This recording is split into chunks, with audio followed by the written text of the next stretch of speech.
Today I'm here to meet members of the family that stepped in to rescue Newhaven Fort during the mid-70s. Can you tell me a little bit about your involvement or your family's involvement in the resurrection of Newhaven Fort?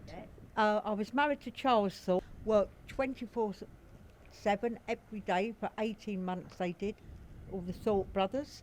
Christine and I run the cafe. We had plenty of laughter, plenty of fun, and their mother made all the cakes and sponges. She was amazing, and we were very, very proud, very proud. That's lovely. So if we go over now to Christine.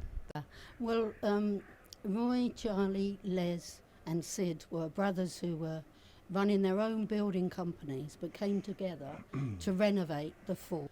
Their involvement was the brothers did the renovation of the fort amazingly, we think, because it's still standing and it looks great because it was derelict when they came to start. And then once it was opened, and it was a great opening day, Myra and I, as she says, we ran the cafe, ordering the food in, serving the customers, running the ice cream thing. And part of our history, our kids used to come up here during the summer holidays. My son, who was about 15 at the time, used to do some of the work, as did Leslie's son Lee. It was a real family affair. The sisters were involved with running some of the casemates down here and the amusement arcade. On the door, taking the money. Mum, as Myra said, used to make cakes amazingly. Loads of us worked for nothing because it was all a family affair, and the idea was get it up and running and benefit later. Sadly, we didn't benefit later, but at the time we achieved a lot. So it sounds like it was a real labour of love for the whole family. Absolutely, yeah. A lot of pride. You just hope, it was going to kick off, but unfortunately it didn't. But it wasn't for the want of trying. Everyone tried so hard. But it seems that the labour wasn't all lost, because it is today what it is because of your husbands and the family, the whole family pulling together to make it what it is. Yeah. And I'm sitting here and I can see it now. One of my grandsons, Anthony, was in the Air Cadets, and years ago he actually walked all round the top with the flag, Union Jack, and I'm sitting here and I can see him now with pride. I'm thinking that couldn't have been possible unless it was renovated, which is wonderful memories. It absolutely is, and I think really the whole of Newhaven should hear the story, because without the Thorpe family and David G's input, this wouldn't be here today. No, you're right.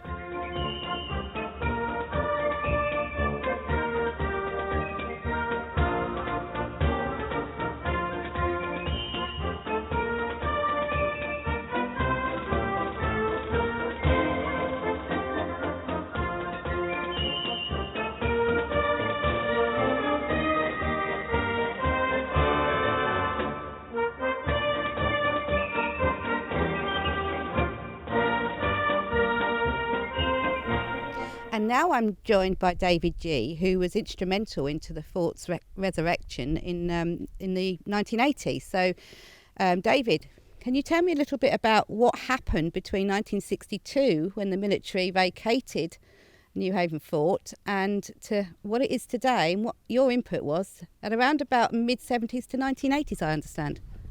Yes, that's quite a spread, isn't it? Well, after the military left, it was in quite good condition.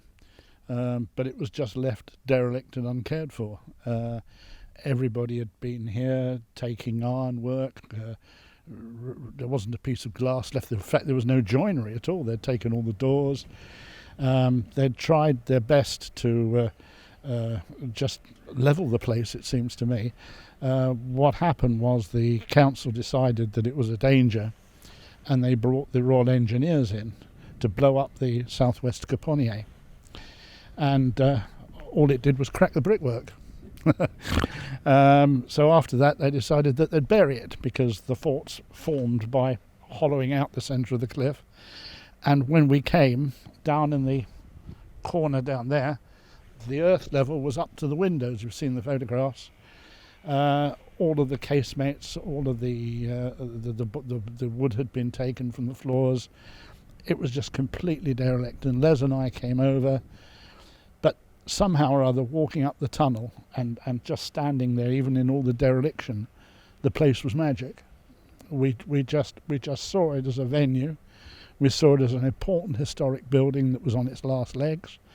The military history, in terms of it being the last fort in the line from the no men's forts in the Solent right the way through to here, and the fact that a young lieutenant by the name of Arda supervised the work. We just got on and worked very, very hard. I mean, we had to go to the council. The council didn't believe us. They said it can't be done. You need to spend £1.5 million on the place at least before you can even make an impression. We hadn't got that kind of money. We raised about a third of it with a grant from the Ancient Monuments. We had a £100,000 grant from the council. We managed to persuade them. It took us about 1.5 years of negotiations to get a lease. And after all that, I had to leave my practice because of the time that was being spent. And we eventually made a start. And the fact that it's what it is today, you've got to thank the Thorpe brothers and their building. They're, as a family, they all waded in. You heard from the two ladies how hard the family worked together. But unfortunately, we just couldn't keep the revenue going during the winter. We ran out of money. There were so many instances here during that time, in the pub and in the museum, that it was just magic, but it was hard work. 18 months, I think I was here, and none of us took a penny. And then when, in the end, the money ran out and the bank wouldn't let us any more money, we had to go into liquidation. And then we had, I had I think about 18 months of the bank chasing me for 125,000, which wasn't very nice, but we overcame that. However, the fort is here, it's thriving. Lewis District have taken it back. They've got Wave Leisure now managing it, and you can see for yourself. I'm just deeply grateful that at least we've been able to bring this fantastic place back to life, because right now it would presumably be a landfill tip.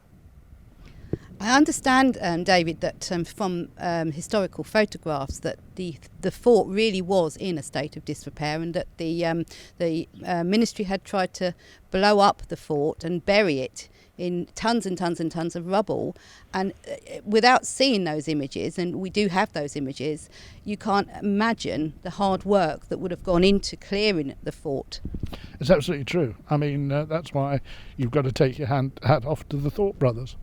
Who they did on a third of the budget what any sensible PQS would have put at about £1.5 million. We had about £500,000 that we managed to beg, borrow and steal and scrape together, and they achieved it. And I understand in addition to filling the fort with lots of spoil and rubble, they also filled the tunnels, the miles of tunnels that stretch underneath the fort, and were also filled, and that all had to be emptied by hand. It all had to be dug out by hand. It was almost a mining operation. And after that, the steps had to be repaired where the rubble had cracked them and broken them. So all of the steps down to the Caponier, down to the beach, and all of the underground areas all had to be patched up and repaired. But yeah, digging it out. 80,000 cubic metres of muck was shifted. My goodness. So I understand that you're a building surveyor and the Thorpe brothers were the builders. So as a collaboration, none of it would have been possible without all of you as a team working together. Yeah, I mean, the thing that I regard as an achievement is obviously the building, but getting it together, forming the company and stating what we wanted to do with it and how it would work and trying to present it as a business. And if we'd have had more time and a little more capital, I think we'd have probably have made it, because on the first event after opening day, we had 10,000 people through here. 10,000, can you imagine it?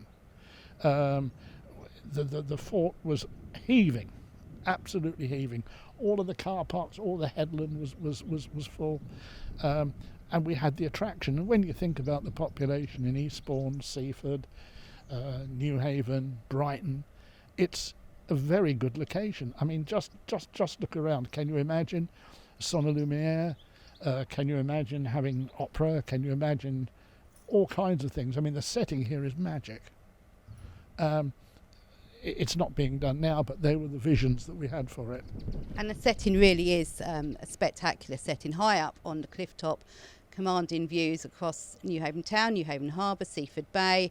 It is a real, and of course we've got the nature reserve as well up here. So it is, and I mean, I think some of the highlights was the help the military gave us.